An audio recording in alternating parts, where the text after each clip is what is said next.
Gulf രാജ്യങ്ങളിൽ നാളെ Ramadan വ്രതാരംഭം. Saudi അറേബ്യയിലും ഒമാനിലും ഇന്ന് മാസപ്പിറവി ദൃശ്യമായി.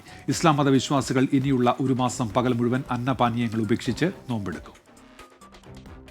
സൗദിയിലെ തമീറിൽ മാസപ്പിറവി ദൃശ്യമായതോടെ ശനിയാഴ്ച റമദാൻ ഒന്നായിരിക്കുമെന്ന് സൗദി സുപ്രീം കോടതി അറിയിച്ചു.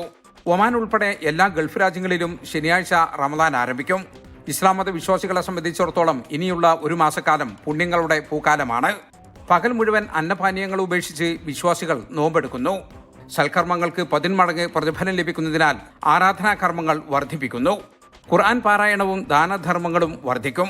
റമദാന്റെ ആദ്യത്തെ 10 ദിവസം കാരുണ്യത്തിന്റെയും രണ്ടാമത്തെ 10 പാപമോചനത്തിന്റെയും മൂന്നാമത്തെ 10 ദിവസം നരകമോചനത്തിന്റേതുമാണ് എന്നാണ് വിശ്വാസം. അത്താഴവും ഇഫ്താറും തറാവീഹ് നമസ്കാരവുമെല്ലാം റമദാൻ മാസത്തിന്റെ പ്രത്യേകതകളാണ്. സൗദിയിൽ സർക്കാർ സ്വകാര്യ മേഖലകളിലെ പ്രവൃത്തി സമയം 6 മണിക്കൂറായി കുറച്ചിട്ടുണ്ട്. മക്കയിലും മദീനയിലുമുള്ള ഹറം പള്ളികളിൽ തീർത്ഥാടകരെ സ്വീകരിക്കാനുള്ള ഒരുക്കങ്ങൾ പൂർത്തിയായി.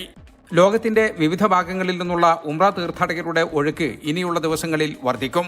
ഹറം പള്ളികളിലെ പ്രാർത്ഥനകൾക്ക് ഹറം കാര്യവിഭാഗം മേധാവി ഷെയ്ഖ് അബ്ദുറഹ്മാൻ സുദൈസ് ഉൾപ്പെടെയുള്ള ഇമാമുമാർ നേതൃത്വം നൽകും. സൗദി ഭരണാധികാരി സൽമാൻ രാജാവും കിരീടാവകാശി മുഹമ്മദ് ബിൻ സൽമാൻ രാജകുമാരനും രാജ്യത്തെ ജനതയ്ക്ക് റമദാൻ ആശംസകൾ നേർന്നു. ജലീൽ കണമകലം, 24 ജിദ്ദ.